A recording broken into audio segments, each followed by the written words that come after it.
Lâche pas tout. Et bloque très haut.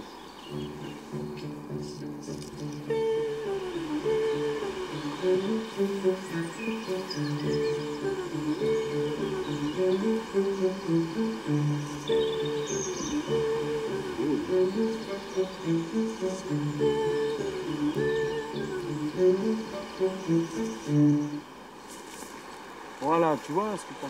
Regarde comme c'est beau. Ouais, c'est super. À mon avis, on devrait trouver des godages là sur ce camp-là. On devrait avoir quelques poissons en activité. Ils sont en activité. Tu vois, avec le soleil, justement, la face, là, c'est impeccable. Et puis en plus, là, les insectes commencent à monter. Tu vois. Normalement, on devrait trouver des truites en poste le long de la gravière. Et puis des ombres, tu vois, au niveau de la cassure, du blanc et puis du vert. Et du, oui, Voilà. au début du fond. Voilà, ils doivent se mettre un peu sur ces positions un peu plus... Ils aiment bien les zones un peu plus... où il y a plus de courant. Alors les truites, tu vois, quand tu arrives dans leur dos comme ça, c'est la meilleure façon de les attaquer.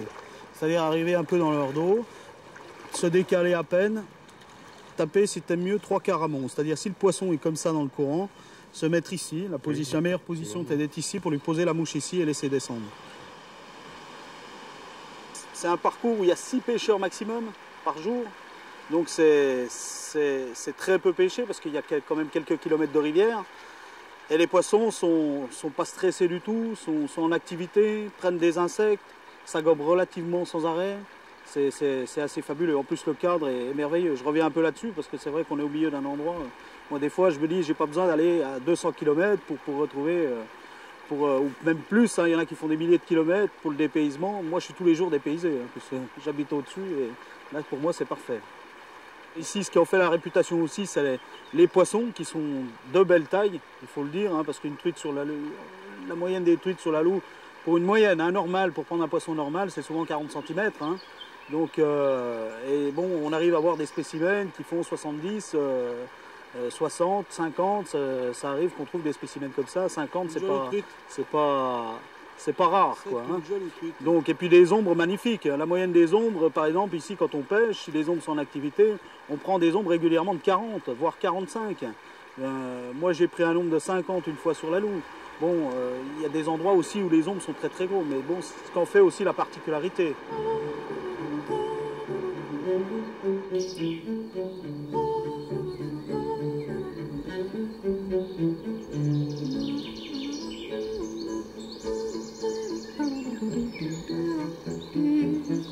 La Loue est depuis longtemps réputée pour ses paysages et ses populations de truites et d'ombres sauvages. Nous sommes ici sur l'un des fameux parcours de pêche privés de la Loue, proposant des formules d'accueil avec nuitées et repas dans un site enchanteur pour une pêche à la mouche presque mythique.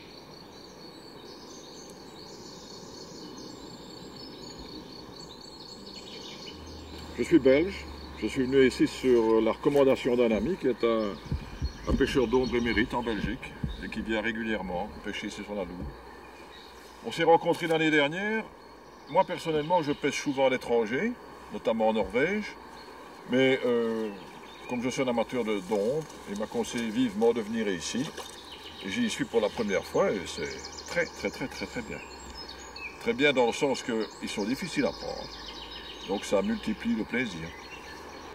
La Loue n'est pourtant pas réservée à quelques privilégiés. Les sociétés de pêche sont nombreuses et ont permis depuis fort longtemps le développement du tourisme local. La réputation de la pêche dans la Loue venait principalement de l'abondance des poissons qui vivaient dans cette rivière et qui coulent dans un cadre, on peut le nier, particulièrement remarquable. L'intérêt également de cette pêche à la truite qui constitue le mythe, c'est qu'à la fois des sommités scientifiques se sont intéressées à cette rivière remarquable, mais aussi, et peut-être surtout, des responsables locaux de ces jeunes sociétés de pêche ont compris l'activité économique que pouvait engendrer, au niveau touristique, ce trésor. Je vous ai amené là un document publicitaire qui date de 1937 et qui avait été édité par la société de pêche La Truite, qui gérait le parcours depuis la source jusqu'à Villafan où nous sommes. On peut lire sur les encarts publicitaires des sponsors de ce document touristique que les hôtels, par exemple, proposaient en spécialité truite de la Loue. Et on parle là bien de truites sauvages prélevées dans la rivière et non issues de pisciculture. Une activité économique qui s'appuie également sur le commerce de petits articles de pêche, qui s'appuie également sur les productions locales, le kirsch en particulier, et puis les vins de Villafan, dont on peut apercevoir quelques reliques de vignes sur les coteaux. C'est au fond d'une impressionnante reculée jurassienne que naît la Loue.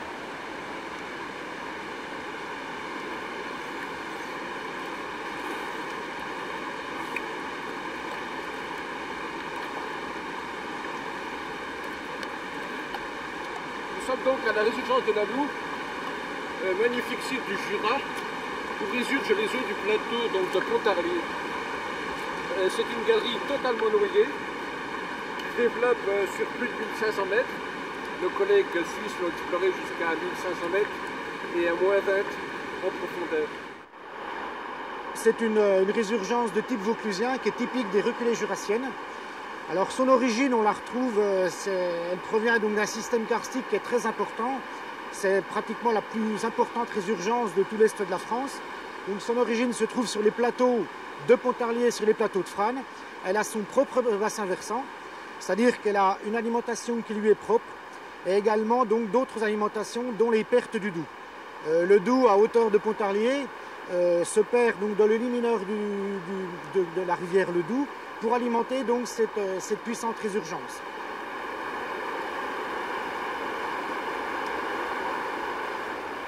Bien, le potentiel biologique de la Loue est effectivement le potentiel originel et totalement exceptionnel parce que c'est une rivière karstique, donc elle sort de terre avec un fort débit, avec une forte minéralisation naturelle, donc un fort taux de calcium, et pour un fort débit, pour une grande largeur, elle reste très fraîche. Donc c'est une très belle rivière à truites, puis une très belle rivière à truites et à ombre, alors que la taille de cette rivière est très importante. Donc on aurait plus l'habitude de voir une rivière déjà assez primidée. Là, ça reste une rivière à truites grâce à l'eau du karst qui reste froide, même en été. Malheureusement, les activités humaines sur les plateaux calcaires, donc qui recueillent cette eau qui va percoler et ressortir à la source karstique, les activités humaines ont tendance à polluer cette eau. Une source à l'eau claire, un paysage grandiose et pourtant on pressent déjà que les problèmes ne manquent pas. Si la haute vallée fut autrefois industrialisée, les aménagements bien intégrés au site n'ont pas nui au paysage. Moutier-Haute-Pierre, Lot, Vuillafan font partie des plus beaux villages de France. La pêche est ici une vraie culture dont on parle au présent comme au passé et toujours avec la même passion. La Loue, elle commence à être très polluée. Donc il n'y a plus la capacité de génération comme avant. Donc on est obligé, tant que la pollution existera et continue plus ou moins à s'aggraver, de prendre des mesures, je ne veux pas dire contre les pêcheurs, mais autrement, on va tuer la poule aux œufs d'or. Et c'est très très mal compris par beaucoup de monde. On a interdit en particulier les pêches à la nymphe, aux nymphes, larves et mouches noyées, artificielles ou naturelles. Et en particulier les ombres qui ont été un moment presque, on peut dire, en voie de disparition. Il a fallu qu'on les protège.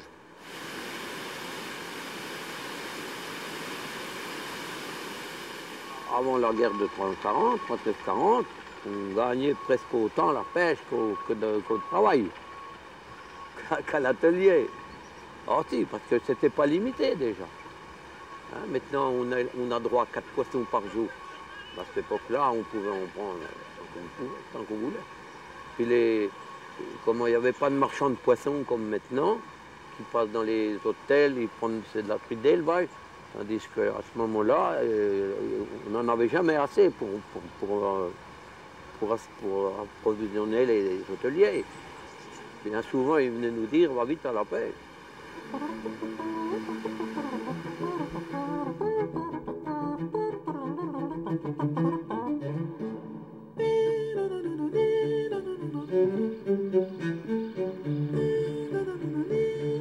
Ce n'est pas un hasard si la la maison de la pêche et de l'eau s'est installée à Ornans, la petite Venise comtoise. Avec ses maisons suspendues, ses ponts qui l'enjambent, les couleurs qu'elle reflète, la Loue a fait la renommée d'Ornans. Le peintre Gustave Courbet, maître de l'école réaliste, est né ici. Un itinéraire permet de visiter les sites où le peintre planta son chevalet. Revenons-en à nos poissons. La beauté des paysages ne doit pas nous faire oublier la fragilité de la rivière. La construction d'un barrage peut empêcher toute migration des poissons. Il faut alors mener des démarches très coûteuses pour apporter les modifications nécessaires. Sur ce site existe un barrage très ancien qui a plusieurs siècles, qui sert à l'exploitation hydroélectrique maintenant et qui est complètement infranchissable. Et le problème est connu depuis longtemps par la force des choses. Et après de nombreux efforts, on est enfin arrivé à ce que la construction d'une passe un peu exceptionnelle commence, qui est une passe, une rivière artificielle, et qui permettra de résoudre ce problème de verrou bien connu, mais particulièrement préjudiciable aux espèces piscicoles. C'est tout le milieu de la pêche locale qui a su se mobiliser sur une telle action. Dans la Fédération des APPMA, on a les MA qui veut dire milieu aquatique, protection des milieux aquatiques. Donc c'est bien notre rôle que de protéger les milieux aquatiques et puis de prendre la rivière sur tout son bassin, de sa source jusqu'à sa confluence, y compris avec les affluents qu'elle reçoit de gauche ou de droite.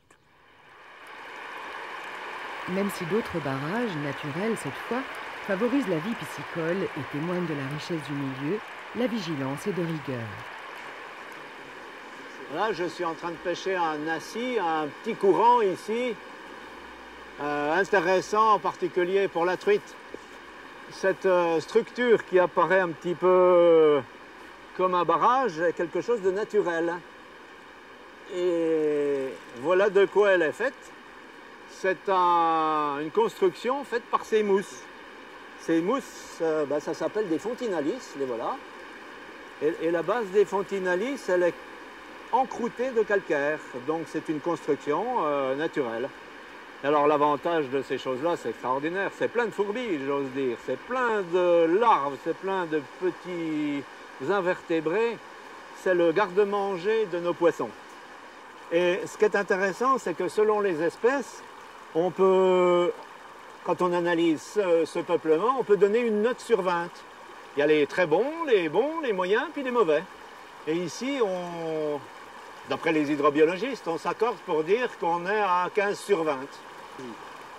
La qualité de l'eau de cette rivière est assez bonne, il faut reconnaître, surtout en ce moment, en début d'été ou en fin de printemps. Mais regardez, j'ai ramassé là des algues filamenteuses qui ne sont pas bons signes. Ce sont des signes manifestes de ce qu'on appelle l'eutrophisation, c'est-à-dire un début de pollution. Ça, c'est l'excès des nitrates et l'excès des phosphates qui font que la rivière est trop bien nourrie et elle fabrique des algues en quantité et ces algues finissent par asphyxier, par tuer même des zones parfaitement intéressantes. Il y a un certain nombre de choses qui font penser que ça évolue plutôt mal jusqu'à présent. Et il y aura des mesures à prendre pour revenir en arrière. Entre autres, donc je vous parlais de ces nitrates, il y a aussi les niveaux qui varient souvent considérablement, des variations très brusques. Il y a des berges qui s'en vont à volo, il y a des cultures qui relarguent des engrais à maïs. Il y a l'atrazine, c'est-à-dire un désherbant au maïs qui se retrouve aussi dans la rivière.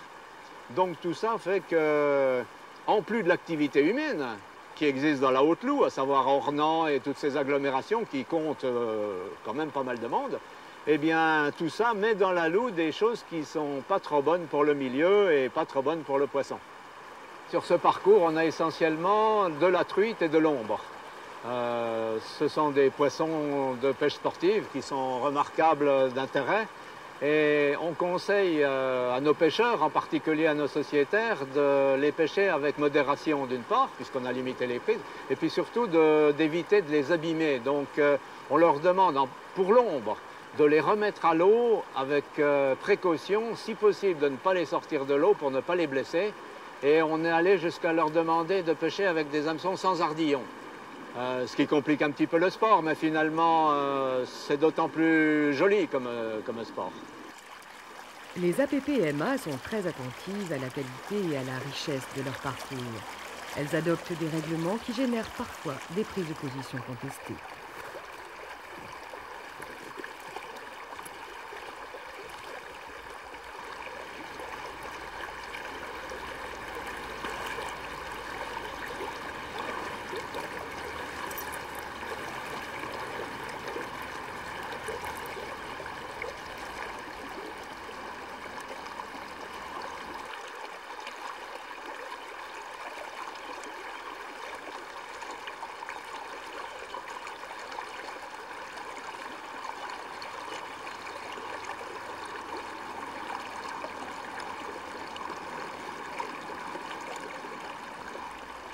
C'est sûr que sur cette portion-là, ça va encore. Après, plus on descend, plus la situation se dégrade.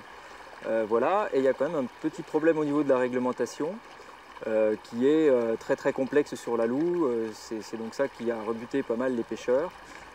Assez incohérente et assez inefficace par rapport aux besoins des populations de poissons. Voilà, avec notamment l'interdiction de la pêche à la nymphe et l'absence de quotas qui permettent un prélèvement moindre. Et puis, il ne faut pas oublier que la Loue, aussi majestueuse soit-elle, est un torrent. L'origine de son nom serait la Louve. Ses crues sont célèbres et redoutées, autant dans sa partie haute, dans le département du Doubs, que dans sa partie inférieure, dans le département du Jura, où son cours fut modifié en 1957. Il ne reste que des souvenirs et quelques vestiges d'une époque où elle divaguait encore à son gré, et où les populations locales vivaient au rythme de ses crues. Aujourd'hui, la Loue coule au loin, là, derrière le rideau de peuplier. Elle ne vient plus ronger les terres depuis les années 60, date de cette construction de cette digue, puisqu'au siècle dernier, elle venait louvoyer dans cette plaine, arracher les terres et venir attaquer même le village. Des habitations étaient détruites, emportées par les crues fougueuses de cette rivière. Donc justement, ici, nous sommes au milieu d'un ancien lit, un des nombreux anciens lits de la rivière.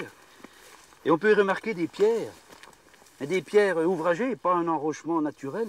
Puisqu'ici, il faut vous dire que la matrice cadastrale porte le nom de port d'Aval, port d'Amont. Et pourquoi port ici, au milieu d'une prairie, aujourd'hui, au milieu d'une plaine? Tout simplement, c'est parce qu'ici était le lieu au XVIIIe et XIXe siècle surtout, le lieu où s'assemblaient les grands radeaux, les radeaux de la Loue, par ces hommes assez à part au niveau de la société villageoise, qu'on appelait les radeliers. Aujourd'hui, qu'est-ce qu'il reste de tout ça? Il reste une prairie, quelques pierres qu'on a remis à jour, et les marguerites qui poussent. La Basse-Loue est aujourd'hui un cours d'eau rectifié. Les anciens méandres qui constituaient des milieux sauvages et humides ont disparu avec les frayères à brochets. Plus que d'une pollution, la Loue souffre ici d'un déséquilibre de l'hydrosystème.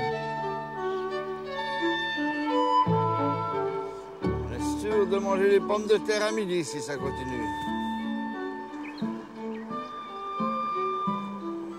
Nos dames n'ont pas l'air d'être sorties. Pas une petite. Nous, quand on était jeunes, c'est-à-dire jeunes, j'entends à 14-15 ans, j'ai commencé à venir à la Loue, on côtoyait des gens de toutes les régions qui venaient pêcher exclusivement la Basse-Loue à la mouche.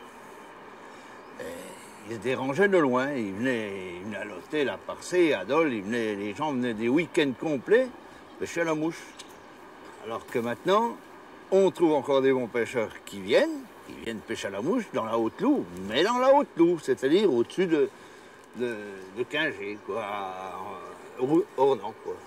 Alors qu'avant, ces gens-là, ils venaient pêcher dans la Basse-Loue.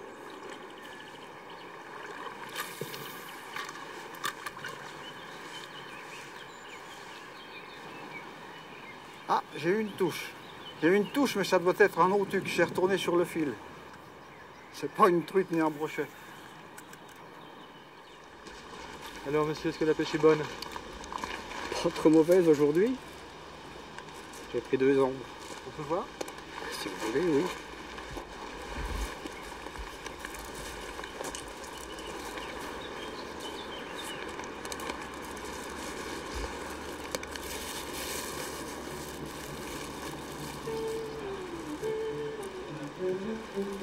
On a un joli, puis un qui fait un peu plus de la taille.